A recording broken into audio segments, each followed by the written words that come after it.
Namaste, everybody. Welcome to another seminar series from Index Series Toronto. Today, the topic is Rama Setu, the soul of an incredible civilization and identity. Our speaker here today is Arati Panchal.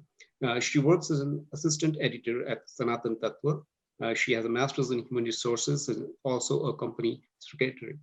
A classical dancer and a writer by passion, she also runs a YouTube channel dedicated to Indian traditions, history, and politics. She is an ardent learner of India's history and heritage. With that, Artiji, please take over and we can proceed. Thank you. Right. Thank you, sir. Jai Shri Ram, everyone. First of all, I'd like to thank each one of you for taking out time from your busy schedules to attend this presentation. There's a beautiful shloka in Skand Puran, which says that Ganyante pasavo bhumo, Ganyante divi tarkaha, setu darshana jam punyam sheshen apina Ganyante, which means that the dust grains of the earth may be counted. The stars in the heaven may be counted, but even Shesh Nag, who is said to hold all the planets of the universe on his hoods, cannot count the merits accruing from a visit to Setu. Ram Setu has been an explosive political issue, but somewhere behind this hazy picture of politics, we need to remind ourselves that Ram Setu has a long-standing connection to our traditions, culture, literature, our beliefs. It is an integral part of our heritage. And now is the time to revive once again our past glory, enlighten ourselves with wisdom, and protect our dharma. Well, before I start with the presentation, let's just try to understand something about Ram Setu. Why is it called as Adam's Bridge? So we can understand that Ram Setu is a chain of limestone shoals which are submerged. A shoal is a submerged ridge or a submerged bank which is covered by sand or other unconsolidated material in a place where there is shallow water. It is situated between Pamban Island in Rameshwaram in the southeastern coast of Tamil Nadu and Mannar Island in the northwestern coast of Sri Lanka. The tip of Rameshwaram Island is called Dhanushkodi, from where the bridge was built. And it was built till Thalai Mannar, which is the tip of Mannar Island. So we understand that it is no more a bridge now. It has become a shallow channel, but it was a bridge until 1480, when people used to cross over it while traveling from India to Sri Lanka. In this picture, we can see the existing route of ships to travel. The ships have to circumnavigate Sri Lanka to reach the east and west coasts of India. To cut short the route and to save time and fuel, a canal project was proposed, which was called as Setu Samudram project, and that was to be constructed by dredging the Ram Setu. This project was proposed in the year 2005. In 2005, I remember I was in school and how my teacher explained us the importance of Setu Samudram project, stating how it is going to benefit the economy of Tamil Nadu, how it shall eliminate the circumnavigation of ships around Sri Lanka, etc. But somewhere she forgot to tell the class how vociferously this project was opposed by various organizations, opposition parties, individuals. Various PILs were filed. Various reports and research papers questioning the viability of the project were released. But still, the UPA government led by Mr. Manmohan Singh turned a blind eye and pressed the green button and signaled the commencement of the project, which was to be built by dredging the Ram Setu. Sadly, what our secular historians who are fed with Western thoughts don't understand is that Lord Ram is not a myth. And the legacy of Ramayana, which includes this beautiful engineering marvel called as Ram Setu, still lives on. And not only this, the legacy of Ramayana also includes rivers, mountains, forests, which still remain in the present even after thousands of years. In fact, there are 214 places in Bharat where Ram visited. We all have grown up listening to the stories of Ram. We have come across heart-touching videos of how poor people donated for Ram temple, which is to be built in Ayodhya, with so much of Shraddha and with whatever little they have. Such a longevity of Ram traditions leads us to believe that understanding Ramayana is understanding Bharat's wisdom, something which our secular historians still think is mythology. Moving forward, the focus areas of this presentation shall be Itihas and the textual references about Ram Setu. The second important point shall be the historical and the cultural importance of Ram Setu. We shall also look at the brief backstory of Setu Samudram project from a political perspective and its impact, and also the economic and the security perspective we'll be covering. So if we'll start with the historical perspective. Ram Setu finds mention in the Yuddh Kand of Ramayana, when after a lot of efforts, Ram learns about Sita's abduction by Ravan and that she's been held captive in Ashokavatika and Sri Lanka. Ram reaches the island, now called as Rameshwaram, and stands at the shores of the sea in despair with helplessness, wondering how can this giant blue be crossed. He then fasts, prays, meditates to the Bhagavan Varun for 3 days. When there is no response from the sea, Ram gets infuriated by the silence of the sea and he picks up his Brahmastra. He shoots the arrow in the sea. The shlokas describe the event as the firing of the arrow causes the water to burn and the earth to explode. Hundreds of meteorites ignite in the sky. Mountains rise, strong winds topple the trees. And then Bhagwan Varun appears out of the waves before Ram and he pleads to stop the destruction. It is the sea which gives a way to cross over it by building a bridge over it. The sea says, Harinam Tarane Ram Karishyami, I'll arrange for the monkeys to cross over me. And I'll ensure that Graha, the crocodiles, na vidimishanti, they will not be aggressive.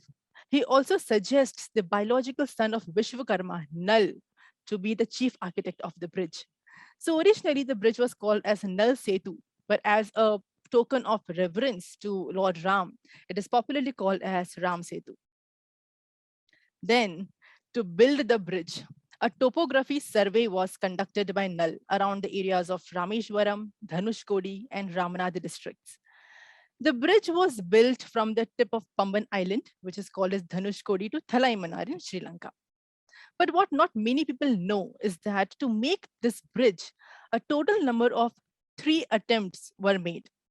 The first attempt is called as Adi Setu, which was to be built from a point Kodikarai in Tamil Nadu. As you can see in the pic, Kodikarai was a port during Chola period. Kodi means where the land ends and Karai means beach. There is also a monument there which is called as Ramar Padam, meaning Rama's footprints. There is also a mandap there in which there's a stone engraved Ramar Padam, which signifies that Ram visited this place. It also signifies their aborted effort for bridge construction. And this monument is recognized it was recognized and notified by the British Archaeological Survey of India in 1910. The second attempt was called as Madhya Setu, and it was planned to be built from a coastal village called as Tirupalani, where Lord Ram rested on the grass. And that grass is Darbha grass, which is considered to be sacred in the Vedas. It is also used in the Hindu rituals.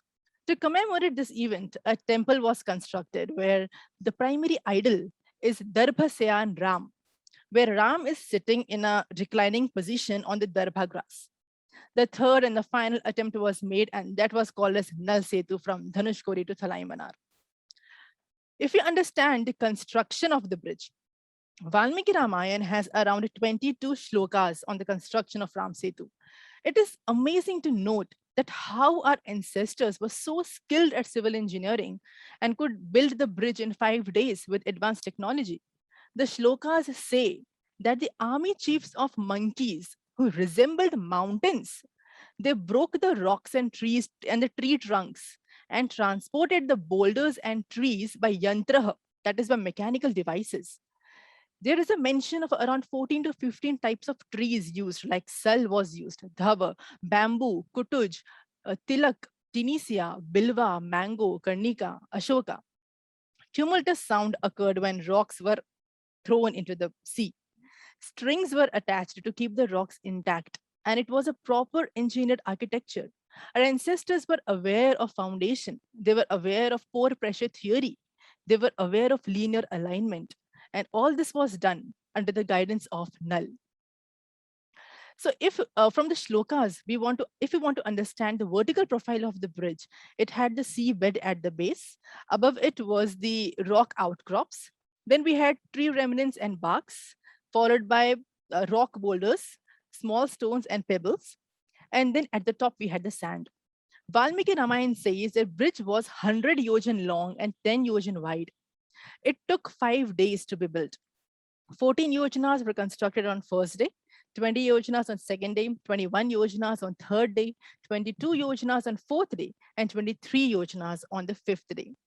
Now one may wonder, what is a yojan? And one yojan is how many kilometers? A yojan is a Vedic unit of measuring distance. It was used to measure distance between Earth and other heavenly bodies.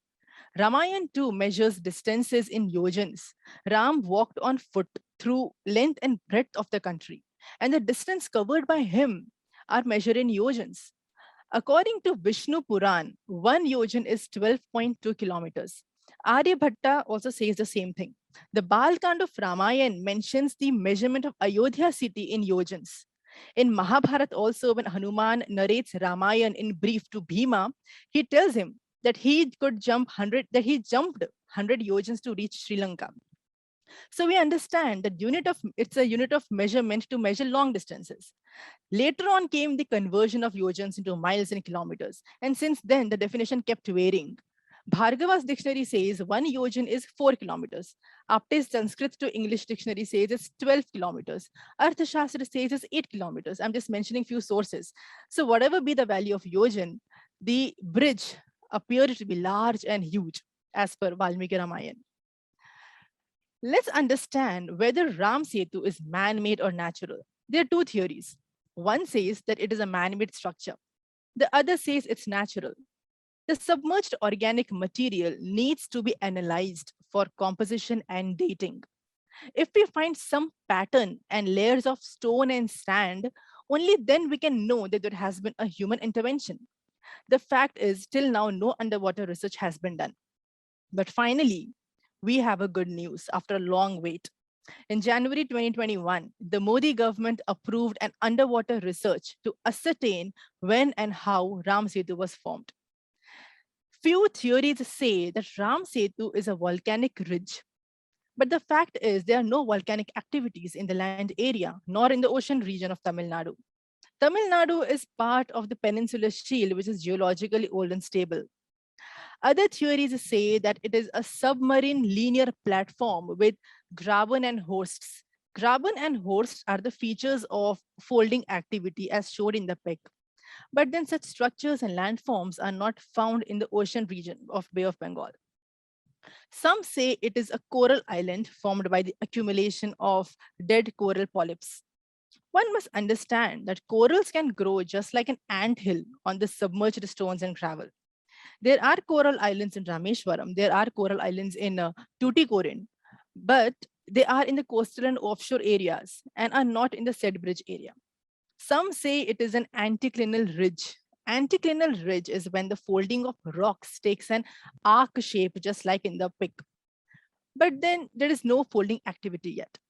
There is a presence of loose marine sand below, which according to the geologists is 4,000 years old. Whereas the stones above the sand are 7,000 years old. And it indicates that these are not natural and are transported. So Ram Setu happened, and we need extensive research to be undertaken. Ram Setu definitely has a strong historical and a cultural connection, which no theory can deny. Let's look at the importance of historical and cultural connection. The confluence of waters is an extremely elevating phenomenon for Hindus. On holy days, Hindus make a point to bathe wherever there is Nadi Sangam or Sagar Sangam. It is believed that pilgrimage to Setu is a purification and a sort of rebirth, and therefore one should stay there for either 9 months or 9 weeks or 9 days. In fact, there is a beautiful shloka in Gautam Smriti, which says that bathing in Ganga and Yamuna will give you tenfold merit. Bathing in Krishna, Godavari, and Tungabhadra will give you ninefold merit. Bathing in Kaveri will give you eightfold merit. But bathing in Dhanushkodi will give you 160-fold merit for one single bath. This is also a tirth where Tarpanam or Pitra worship is performed for ancestors. They are remembered and invoked to bless the present and the future generations. Also, special pujas are done to beget progeny to be blessed with a child. We have definitely come across Indian names such as Setu Raman, Setu Madhav, Setu Sundar, or Setu. These names are not only popular in Tamil Nadu but all over India and Sri Lanka. Setu also represents the unity of North and South India. The chief priests of Rameshwaram come from a state of Uttar Pradesh, just like the northern shrines of Pashupatinath and Kashi Vishwanath are served by southern priests. If we understand the traditions, a pilgrim has to bring waters of Ganga, which must be used for the worship of Rameshwaram. And when a pilgrim leaves Rameshwaram, he has to take the water of Rameshwaram to Prayag in the north and return it to the Ganga there. Now, these amazing traditions show us the cultural oneness of India and how every corner of her geography is equally revered. Adi Shankaracharya had established four primary centers of pilgrimage in the farthest corners of India. Puri, Dwarka, Badrinath, and Rameshwaram is one of them. Setu is also sacred to Buddhism, Islam, Christianity. The Lanka Avatar Sutra of Buddhism, Lanka Avatar literally means arrival in Lanka. It says that Buddha walked across the bridge to reach Adam's Peak, what was called as Vishnu Padam. And according to Abrahamic religions, Islam and Christianity, Adam or Adam was the first man on the earth. And after he was banished by God from the Garden of Eden, he walked across the bridge to reach Adam's Peak. Even Dr. APJ Abdul Kalam, in his book Wings of Fire, he mentions how Muslim fishermen river Setu and they assist Hindu pilgrims to reach Setu Mandiram. And the fisher folk who venture out to collect algae in the shores always take care not to damage any part of Ram Setu. Any act of damaging is believed to bring bad luck. Ram Setu is also a sacred memory to the Indian Ocean rim states like Indonesia, Thailand, Cambodia, Malaysia. Setu is enshrined in sculptures in many of these countries. Do you know the earth in Rameshwaram is looked upon with respect and reverence? Even today, there is no cultivation of soil using a tractor or a plow. People ready their farms by using only small shovels. But why is it so? The earth in Rameshwaram is considered sacred because Ram installed a Shivling made of earth of Rameshwaram, which was worshipped by Sita. Even during the Dashera every year, dance dramas depicting Rama's life are enacted across the globe, especially in East of Asia, where they never fail to mention the Setu Bandhan. And lastly, there has been frequent invasions of Ceylon from the time it was colonized by an Indian king, King Vijaya, in the 6th century. The invasions became more frequent as the relations with Pandya and Chola kingdoms increased. There has been migration of thousands of artisans, coolies, and Tamil immigrants from India to Sri Lanka. The transport of armies must have involved the use of ships on a large scale, and the Setu must have frequently broken by the rulers to obstruct the invaders. You know, a king named Krishnama Nayak of Madurai in the 16th century, he invaded Ceylon, and even now, you can find his statues on either side of Nandi in Rameshwaram temple. There have also been references of Setu in various forms of maps, textual evidences, coins, inscriptions, and government records. The Atlas of South Asia by Schwarzberg map clearly shows Ram Setu as Setu Bandh Rameshwaram in its 1978 edition. Here we can see a map which was drawn by Joseph Parkes, an Australian botanical explorer, who shows Ramar Bridge as Ramar Coil in 1788. Then only in 1804, in the map produced by J. Rennell, the first Surveyor General of India, the name Ramarpadam and Ramar Bridge was changed to Adams Bridge. It is out of my imagination that how come the Ram Bhakts did not notice the name change even after 70 years of independence. The bridge was called as Ramayan Bridge till 1860. There are many scriptures which also mention about Ram Setu. Let's see a few of them. Apart from the 85 shlokas in Ramayan, Kalidas Raghuvamsha mentions that when Ram and Sita took a long journey through air from Lanka, Ram compares his Setu as Milky Way. And he says, see Sita, the Setu of mountains dividing this bubbly ocean, just like how a Milky Way divides the sky. In Mahabharata also, Ved Vyasji refers Setu as Nal Setu. And he says that even today, Setu is sustained out of respect for Rama. Rigved also mentions about Ravan being killed through the construction of a bridge. Lankavatara Sutra, like we already discussed, of Mahayana Buddhism, it says that Buddha walked across the bridge to reach Adam's peak, what was called as Vishnupadam then. Agneya Puran mentions that when Ram tells to Varun Dev, the god of the sea, that you are the guardian of this region, please guard my Setu and Lord Ishwar in this region, and you will be known as a guardian of Setu. Padma Puran also mentions about Setu. In fact, it mentions about the breaking of bridge. When Vibhishan tells Ram that many men will cross this bridge and they will cause me annoyance, how am I supposed to fight them? Then Ram takes up his arrow and he breaks the bridge at two places.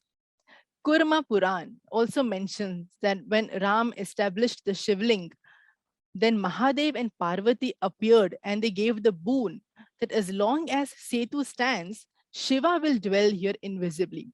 The other Purans which mention about Ram Setu are Vishnu Puran, Garud Puran, Brahma Puran, Skand Puran, the lengthiest of all the Purans, dedicates one whole chapter to describing in detail the significance of Setu. We also have smritis like Manu Smriti, which talks about the importance of bathing. Parashara Smriti also talks on purification of mind after taking bath. The other Smritis are Galava Smriti, Gautam Smriti, Devala Smriti, and Marichi Smriti. There have been numerous travelers who were left awestruck with the beauty of Rameshwaram. A pilgrim describes Dhanushkoti as nature's own temple, where the spirit of a pilgrim directly comes in touch with the infinite. Let's go through some of the travelogues. Marco Polo, in his book, while describing remarkable places and kings in the eastern part of the world, mentions about Ram Setu. Then we have William Jones in his book, Discourses Delivered Before the Asiatic Society, defines the expanse of Bharat from Kashgar to Ram Setu. Kashgar is 600 kilometers north of Kashmir, and now it is the part of China, the Xinjiang region. And this area was then known for the old Silk Route. We had Arnold Herman, who also described the expanse of India from Ganges to Ram Setu at Ceylon. There were many coins issued by rulers of both Sri Lanka and Bharat. These are the copper coins that were issued by rulers of Jaffna, and which had Nandi on one side, which is a Shiv symbol, and Setu on the other side, indicating that rulers were expected to safeguard the Setu. There are many inscriptions too about Ram Setu. This is an inscription from Hampi, which states that the king of Vijayanagar, Krishna Raya, he was such a glorious king that his fame reached from Mount Meru to Ram Setu. And then how can our yoga forget such an important tradition of Setu Bandhan? This is a Setu Bandhan posture by a yoga abhyasi.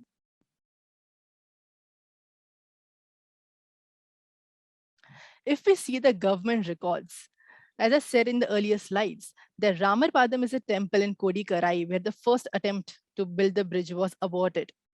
So here is a mandap where there is a stone engraved Ramarpadam, signifying that Ram visited this place and it is recognized by the It was notified by the British Archaeological Survey of India in 1910 as part of the government record.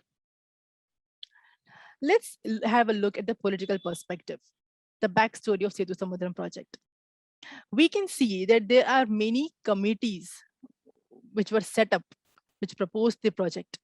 The latest news is that just 15 days back, the government of Tamil Nadu has urged the Prime Minister to reactivate the stalled Setu Samudram project. Now, looking at the table, we know that before independence, around 9 committees were set up for the project, and they were dropped each time owing to the economics of the project. And after independence, 5 committees were set up. Let's understand the various alignments which were proposed. The first alignment, like you can see in the pic, was recommended by the first committee, Mudaliar Committee, in 1956, which clearly recommended not to touch the Ram Setu, and it recommended a crossing over the Mandapam area. Then in 1961, Venkateshwaram Committee recommended to cut across the Pamban Island. Then in 1996, Lakshminarayan Committee recommended to cross Dhanushkodi. But the recommendations of NEERI, the National Environmental Engineering Research Institute, in 2005 completely changed the nature of the project. NEERI report recommended dredging Ram Setu. If we understand the NEERI report, it completely undermined the marine biodiversity of the region. It failed to take note of the cultural significance. There was no mention of impact of the increased coastal shipping in the region. There was no mention of disaster mitigation.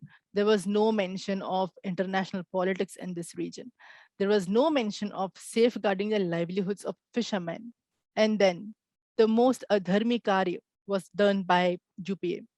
They filed a false affidavit in the Supreme Court, in which out of 89 paragraphs of the affidavit, only 2 of them discussed religion. They questioned the existence of Lord Ram. They stated the Ram Setu is a naturally formed structure and neither it is scientifically possible or within ASI's abilities to ascertain. It further stated that no government policy can ever be determined by the issues of faith. There is a shloka in Valmiki Ramayana where Sri Ram instructs Angad to go and convey to Ravan that he shall not enjoy the kingdom for another moment by this adharma that he has done. It was an adharma committed by UPA, and it also met with the same fate in 2014.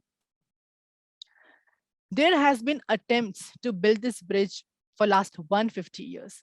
Let's try to understand some basic facts of this region. Gulf of Mannar has one of the world's richest marine biological resources. Gulf of Mannar and Palk Bay have world's pure waters. And this is why there are unique species of shankh, of conches. It has 36 different types of rare species. There are endangered species in this region like dugongs, dolphins, turtles. There are 17 different species of mangroves. It is the first biosphere reserve of its kind in South Asia.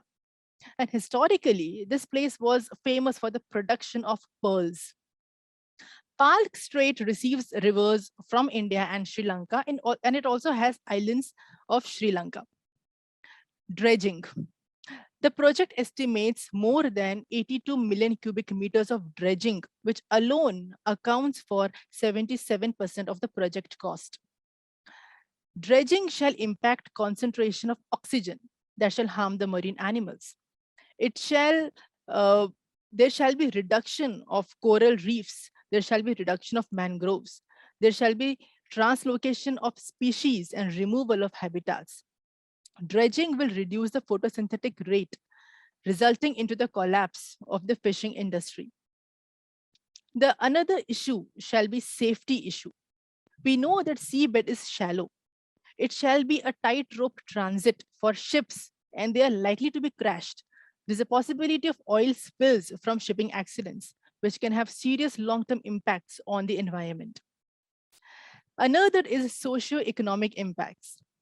Fishing has been an occupation of 20 million fishermen along the coast. It is through this region the aquatic wealth of Bay of Bengal and Indian Ocean are generated. Oil sardine, it is produced, which yields significant income to the fisher folk. There's another issue, which is blasting. The government approved blasting of Ram Setu with RDX explosives, and even NERI reports mentions about it. We all know that sound production is magnified many times in water than in air. And marine animals like dolphins, whales, dugongs, they're very sensitive to the sound, and that shall drive them away. The another big question mark is on the stability of the project. We know that this area is geomorphologically a very unstable area because the current in this area is very fast. The sea is rough between April to August. From June to August, the sea experiences very strong winds. And if we talk about the viability of the project, we have understood that the canal cannot be an all-weather canal because most of the time in the year it experiences turbulent sea. And if the vessels do not take this route, there shall not be adequate profits. And then who will bear the loss? They have already said publicly that it will take 10 to 13 years for the project to even get back what it invested. It will take 20 years to break even. And that is what you call as an economically unviable project. If we talk about the economic wealth of this region, it's tremendous. The Indian Ocean in Hindu scriptures is referred as Ratnakar, which is the mine of gems. Well, yes, here the seabed has large deposits of thorium. As APJ Abdul Kalam once said, Bharat has the largest stock of thorium, and hence we should concentrate more on getting our energy based on thorium, which, if explored, could have a profound impact on India's nuclear program. It is said that they form about 31% of the world's estimated deposits. But then, how do we have such thorium deposits in this region? There's an interesting point that the geologists have made. They say that it is an interaction or the reworking of ocean currents and the counter ocean currents which make for such deposits. And these counter ocean currents are produced by Ram Setu. If we see the security perspective, we all know America wants to establish its hegemony over Bay of Bengal. In fact, it already has its influence in Indian Ocean because of its military base in Diego Garcia, which is an island of United Kingdom. Everyone knows that Park Strait and Gulf of Mannar are historical waters, and only these two countries have the jurisdiction over it. But in 2005, US refused to accept it as a historical waters. In 2007, an American warship, Nimitz, it came to the Chennai Sea, and the naval officer of the ship convened a press meet and declared before the media that the waters between Bharat and Sri Lanka are international waters. This exposed the intention of America. And previously also, America has sent its naval ships in 93, 94, and 1999. China's growing presence in Sri Lanka is also worrisome. In fact, very recently, Sri Lanka approved the ports bill, if you've read, which has given complete control of its Hambantota port to China. So we understand that China is only 290 kilometers away from Kanyakumari. And when these ships of US and China begin to cruise between Bharat and Sri Lanka waters, the security of Bharat will be endangered, burdening our navy to a great extent. Secondly, the Ram Setu also acts as an anti-tsunami bridge. It had saved the coastline during tsunami in 2004. Breaking the Ram Setu will bring the tsunami directly into the Bharat coast, and it shall strike the Kerala coast and some significant parts of Tamil Nadu. Well, aren't there good reasons why Ram Setu should be declared as a World Heritage Site or a national heritage? It's high time that the public of India must be given an opportunity to develop an enlightened and an impartial view on such an important national issue, which deals with the sensitivity of people belonging to many sects and religion and countries in the entire Southeast Asia.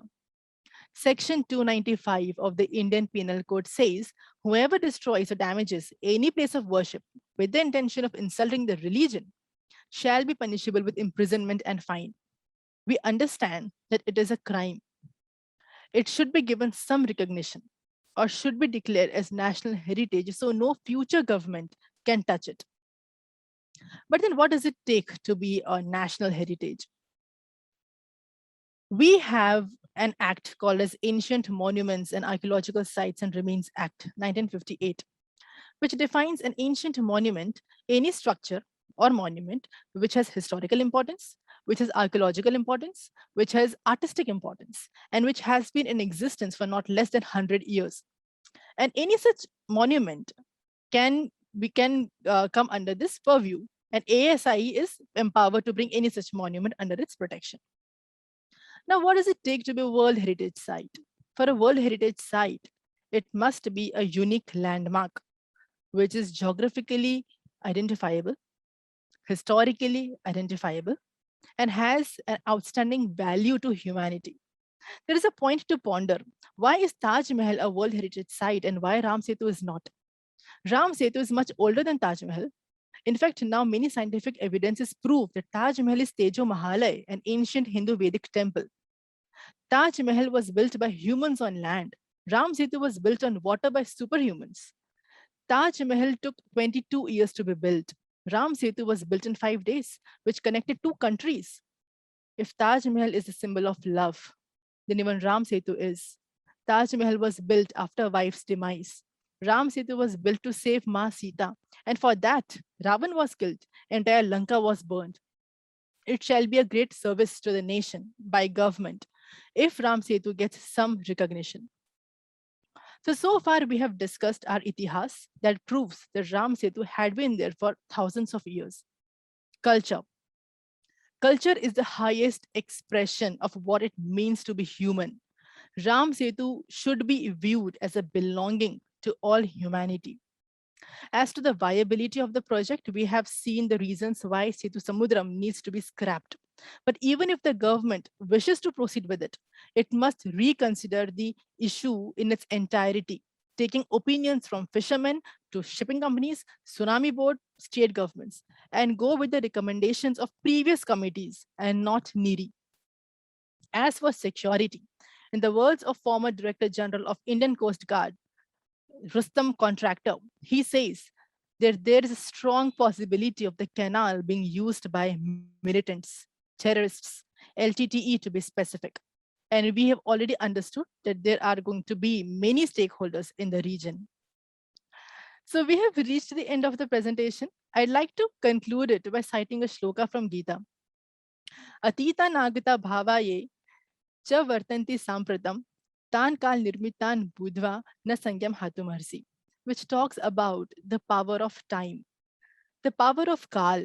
It says that Kal is a creator of all good and bad things in the universe. He is the destroyer of all living beings and he is the cause of their rebirth. We people, we can only act and we can never have the possession of fruits of action. It may happen that all our history may vanish. It may happen that Vedas may depart. It may happen that Sanskrit language may vanish forever. But we must do whatever is in our hands and we must continue to protect our dharma. Today is Guru Purnima. The Guru of Ram, Rishi Vishwamitra, gave him the knowledge of celestial weaponry to kill Rakshas and demons. And Ram fought against adharma. Ram fought for dharma and he fought for Hindutva. Similarly, we need to fight against the adharma around us. And lastly, I'd like to thank Index Studies for giving me an opportunity. And thank you all, the lovely audience, for your patient listening. Dhanyavad.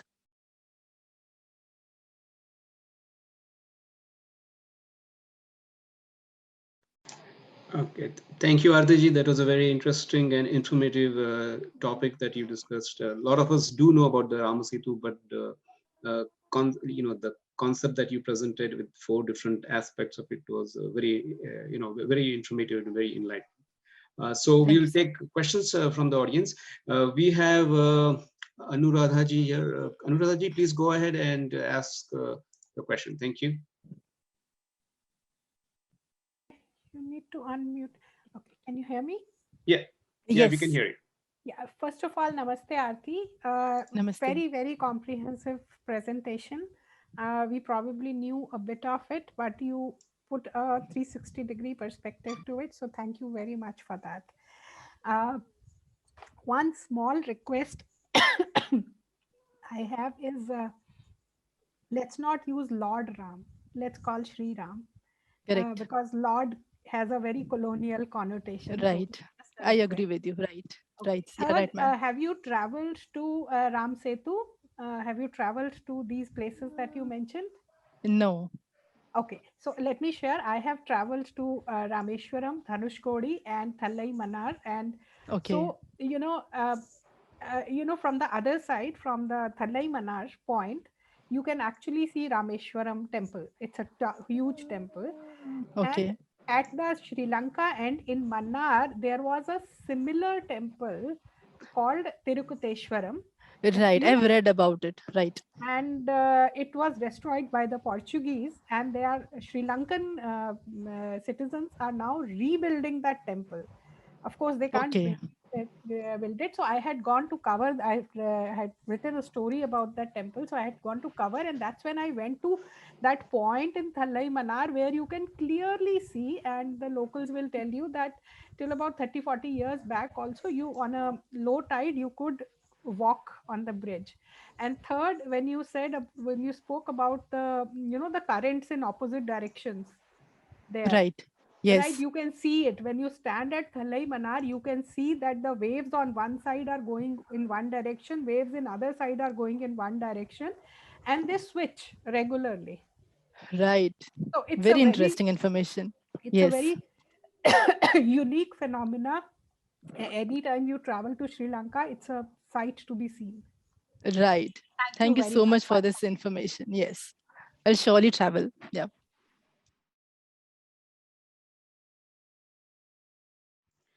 Okay, so we have a question in the chat box from Jay Ramanji. His question is, does Sri Lanka also think that Ramasetu is sacred and would like it to be preserved? Do you have any information about that? Yes. Sri Lanka believes that there was Ram Setu and there is Ram Setu. If I talk about, I've read something about the historians of Sri Lanka, and they are researching on it. There are many mountains which are mentioned in Sundarkan and Kishkindakan, like Trikutta and Suvela mountains, right? In fact, there is an interesting information that the body of Ravan, it is in a mummified form and it is kept in a cave in a mountainous region by the Naga tribe. And this is the information which they have, and they are also researching on it. And other than that, they are also researching, there are also various sites which they are aware of, and Sri Lanka historian also said that, we want to collaborate with the Indian historians so that we can together make good research. This is what one information I have. Okay, thank you. Tusharji, please go ahead and ask your question. Okay, am I audible? Yes, you are. Yes, Tushar. Hi, Aarti. I would like to congratulate, first of all, that you gave such a brilliant presentation. Thank you so much. And Thank you so much. I just have a question regarding the yojans which you mentioned about and other references which you gave regarding the measure, a unit of measurement. So I just want to ask you, like, why do you think it varied from different books wherever it is mentioned about the yojans? Why do you think it varied from different books? So that's my question. Yeah, thanks. Okay, thank you for the question. Okay, so yojan was a unit of a measurement, and we must understand that during the Vedic period, the unit of measurements were quite standardized. Okay, so the word yojan is a Sanskrit word which means plan. So we can understand that this measurement was used to plan towns, forts, and cities, right? Now, why did they vary? They varied after Britishers came. Okay, like I said, one yojan is around 12 kilometers as per Vishnu Puran. Britishers came and they reduced the measurement from 12 kilometers to 8 kilometers. This is what I have read. Why and why would they have changed? It was only because to fudge the records. It was because to snatch away the lands of Indians. And one more thing I'd like to mention, that it is very interesting to note how the things were measured. It was measured as per the human body. Now, for example, there is a unit of measurement called as angula. Angula is the average diameter of the middle finger, which is 1.6 centimeters.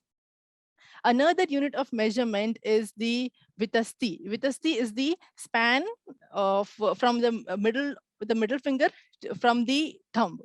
That is vitasti. And there is hasta, which is another measurement, which is from the middle finger till the elbows.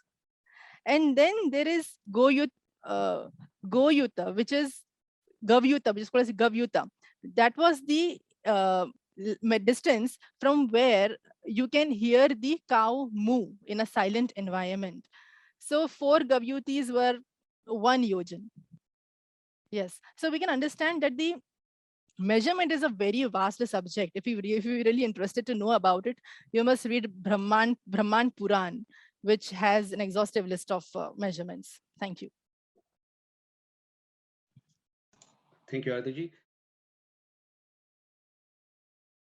So there are a couple of questions in the chat box. So one is from Amit DG. He says his question is, what would be our position if after research by ASI it is found that the Setu is nature or natural?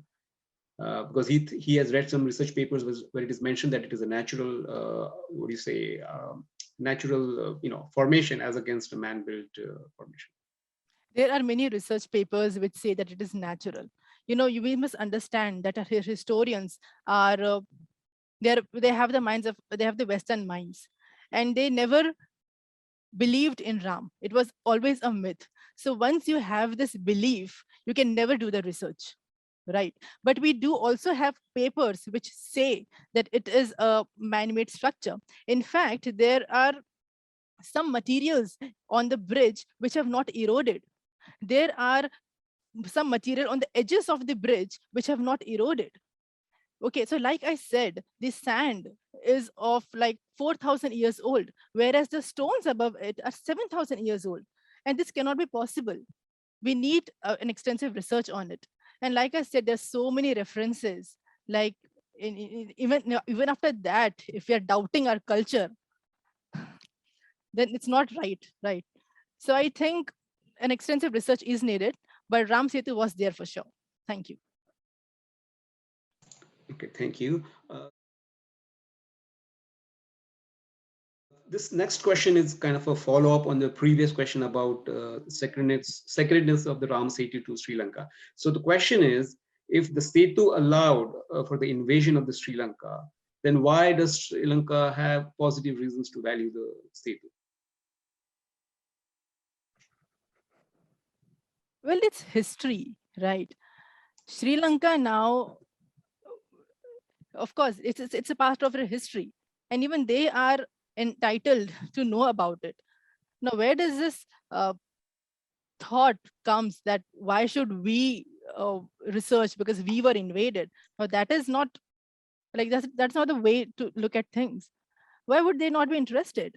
There were so many events happened in Sri Lanka. There are so many mountains and forests and rivers which are described in the Sundarkand and Krishna Kand. And why wouldn't they want to know about it? That is what I have to say. Okay, thank you. So the next question is with respect to your point about the Rama Setu being declared as a World Heritage. So what can we do to make it possible? Like, what are the attempts that have been going on? Are there any attempts, or if not, then what can be done from this point to declare the Ram Setu as a World Heritage Site? To declare a World Heritage Site, only a government, only UNESCO site can declare it. But for that, we need to have authentic research on it. And thankfully, the government has come forward, and we will have an extensive research very soon. And that will form the base for Ram Setu to be declared as World Heritage Site.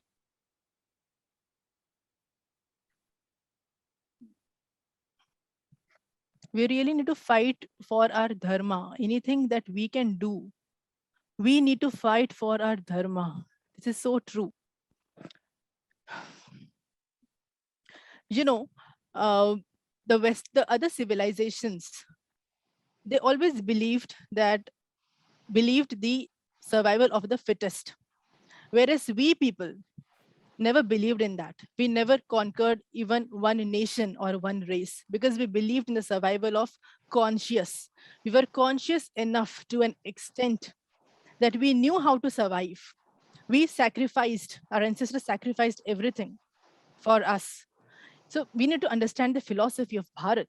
It is sacrifice, it is selfless, it is selflessness, it is service, which keeps us the longest living civilization in the world.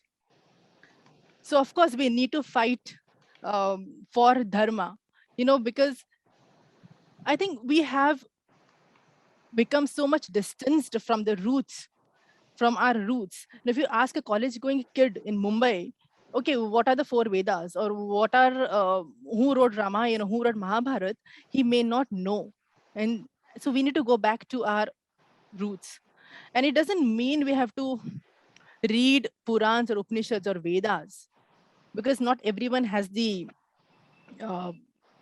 not everyone's cup of tea. The only thing to protect our dharma we can do, to start with the basic things, okay? Every journey starts with a single step. So let's stop cutting birthday cakes. Let's visit to temples on our birthdays. Let's learn Sanskrit language. Let's um, let's observe fasts on Purnima or Ekadashi. Such simple practices, only when we have in our habits, only then change is possible. And that is how you fight for our dharma, and that is how you inspire others to follow their dharma. Thank you.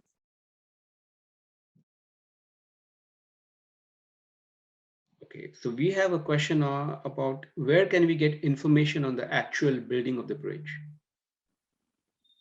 Actual building of the bridge you can find in the Valmiki Ramayana, which has 22 shlokas on the building of the bridge. That is an authentic source we have. Now, there's a question about the type of rock.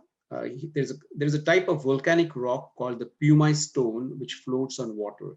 Could this stone have been used for building the Rama Setu? Yes, there is a theory called as pumice stone theory. Pumice is a hardened lava rock, which is lightweight, and it has air bubbles in it. So when the water enters the air bubbles, the stone sinks, right? So there are some studies which say that the bridge would have been of pumice stone, and after the water entered the air bubbles, it got submerged. But this theory is dismissed by many of the scientists because there are no volcanoes in that area. There is only one volcano which is in Andamans, I know, in the Barren Island. And it wouldn't have been possible to travel to Andamans to Barren Island and then bring the rocks. So that it is a theory, but that is dismissed by the scientists. Yeah. Please go ahead, Sharmila ji. Yeah, thank you, Aarti. It was a wonderful talk and very informative. Now, there are lots of naysayers. Whenever I'm in the scientific community, and I know that even among genuine scientists, there are many naysayers who otherwise would believe in the authenticity of King Solomon's temple and so on and so forth. But one way to quieten them is to point out what you said in the latter part of your videos, the huge security risk of allowing that passage to become international waters. Now, nobody can contest that. And if we energize people and make it a point of aggressive activity to pinpoint this fact, and also the fact somebody has pointed out in the chat that it could be used as a passage for thorium smuggling. Correct. We already know that some years ago, which was hushed up by the UPA government, there was massive thorium theft from the Kerala beaches, So I think with this, we can really aggressively, without even invoking Ram Setu, and also to the environmentalists, show them Right. what hypocrites they are. Because on one hand, they talk about, going against the dams, etc., and the water canal connecting the northern Indian rivers with the southern Indian ones. And on the other hand, they are willing to sacrifice the unique ecological niche that this Ram Setu represents. So in all counts, we can, without going into Ram so much, because I know There are that enough reasons. Yes, yes. there are enough reasons. Why I'm saying that is that the moment you mention the word Ram in any scientific conference, people just roll their eyes and write you off as a diehard, what should I say, bhakt or whatever they like to call people. Right. They have these typical names, name calling. So they dismiss the issue altogether. But if we attack it science for science, then we not only save the Ram Setu archaeologically and for the belief system that it represents, and to us Hindus, the importance as a heritage, but also we safeguard economy and, as you rightly said, the national security perspective. Thank you. Right, right. Question about the water level. So each year the water level rises, and if there is any data available as to how much water has risen above the Setu, so can you use that to predict the age of the Setu? Okay. Okay. The water levels have been increasing and decreasing. There was an age called as Ice Age when the water levels were reducing, right? And that age continued till the Chola regime. So Chola regime had their capital city called as Pompuhar, which was on the coastline, and now which is submerged. So now why is it submerged? Because water levels have risen. There have been changes in the water levels. Not only water levels, there have been changes, a lot of geological changes, be it soil erosion, global warming, the tectonic plates, everything. So yeah, I don't have the exact like how much water reduced and how much it rose, but I just know that there are many changes, and yes, it decreased during the Ice Age, and then there was an increase in the water levels. Okay. So, we don't really have any more questions now, so we can conclude this session. Correct. And so thank you once again to everybody. Thank you so much. Thank you so much. Thank you, Aarti ji, and we hope to see you again. Thank you. Bye. Yes, thank you, sir. Thank you, everyone.